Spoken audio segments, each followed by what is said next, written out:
Welcome to this explainer.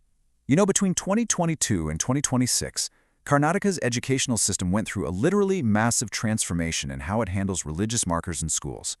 It's an absolute masterclass in constitutional law, and honestly, a fascinating look at what happens when strict rules collide with human reality on the ground.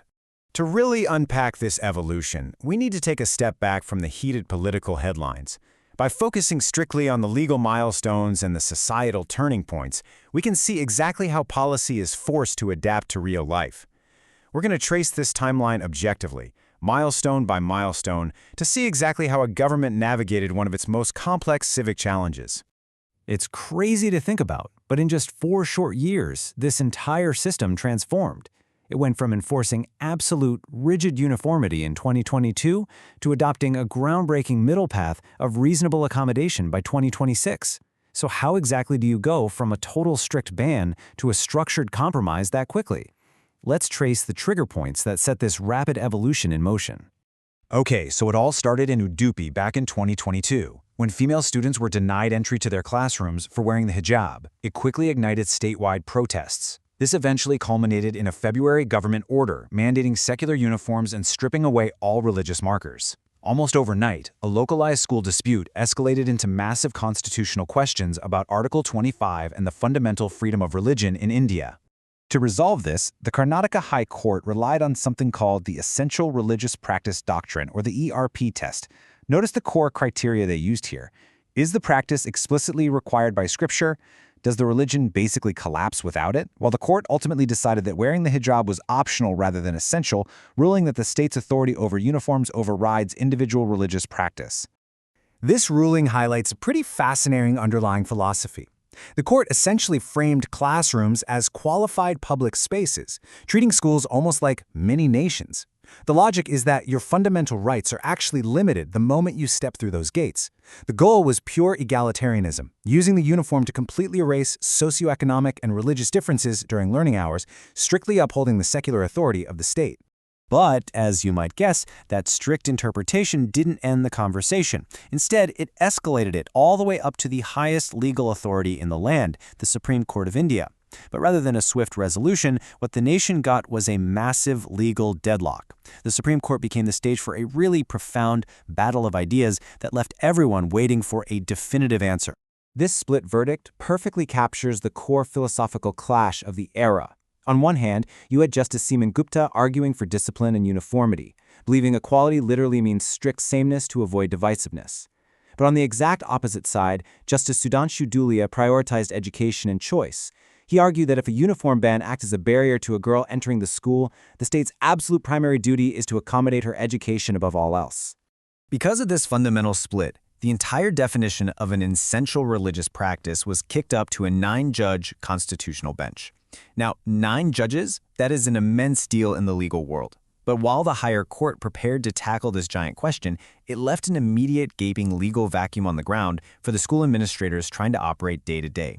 And that legal vacuum set the stage for a totally unexpected twist.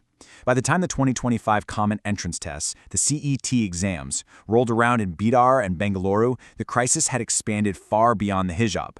The state's mandate for absolute uniformity was about to be tested in a way its original drafters never anticipated. Here was the breaking point. The strict ban on religious symbols basically backfired universally. To enforce anti-cheating and absolute uniformity rules during the 2025 exams, Hindu students were suddenly forced to remove, and in some cases actually cut, their janivara, the sacred thread worn under their clothing. Obviously, this sparked immediate, fierce pushback, culminating in a public interest litigation filed by the Brahmin Mahasabha, who argued that markers worn under clothing absolutely must be protected. So, this created a massive aha moment for the state. They realized that an absolute, rigid ban wasn't just isolating one specific community anymore. It was creating friction across the board.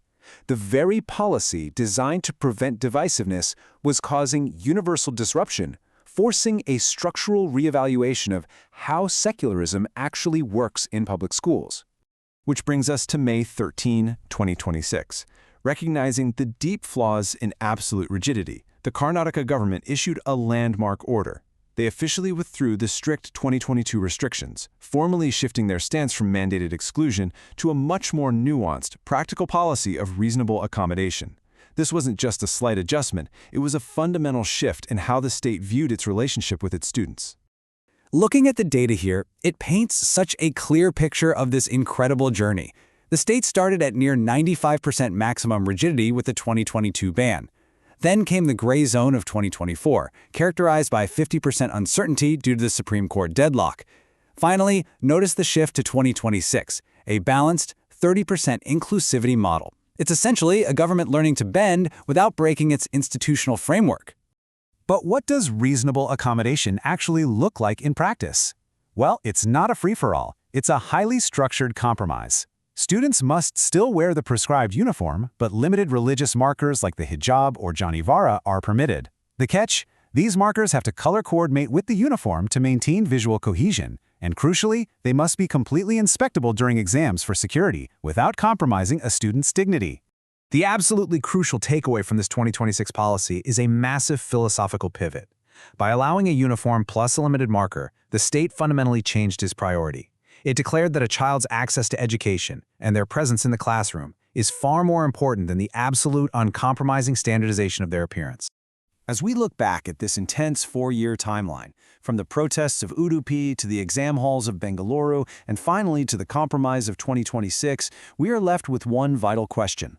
What is the true purpose of a shared educational space?